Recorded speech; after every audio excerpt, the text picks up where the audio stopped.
Our team coverage continues here in Gadsden, where Trent Butler is live with more on the people who were traveling on that plane. Trent, a lot of sadness in Gadsden tonight. Sherry, there is no question about that. A lot of sadness. In fact, we are at the site of a touching memorial to the victims of that plane crash. And just minutes ago, I want to show you some people came by and left some flowers here at the memorial in front of a helmet because two of the victims, Kobe and Xander, two of the students here at R.A. Mitchell, loved football.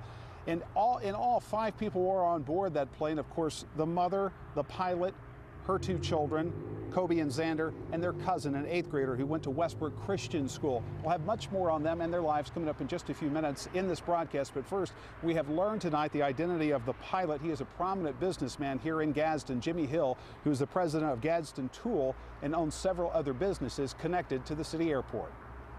He was a true community leader. He was my boss. He was a personal friend and mentor to me as he was to many others in the community. It's a big loss. I think when you know somebody, it's a big loss, but the thing about it is Jimmy's going to be missed by a lot of people because he did a lot of things for a lot of people.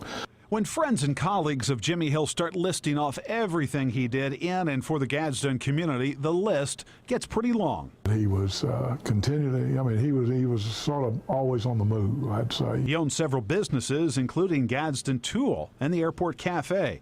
He also volunteered his time serving on the local bank board and the Gadsden Industrial Development Board of Directors. Their purpose is to expand local business and bring jobs into Etowah County. He's an exceptionally hard worker and made a measurable difference in our work to create new jobs. And he did exactly that in his real work as president of Gadsden Tool Company. But even though they describe Jimmy Hill as a hard worker, a business owner, and a community leader, they say he was much more than that to just about everyone he met. Well, I look at him, he was a businessman, but he was more a close friend than a businessman to me, and I think to most people. Now, we did reach out to Gadsden Tool Incorporated to see if they had any more thoughts about Jimmy and his influence on the community. Obviously, you heard it is vast, many things that he was doing, but they told us a very difficult time, obviously, for them, that they are overcome with grief right now. They said that their primary focus right now is to continue his vision for the company and also his vision for the community.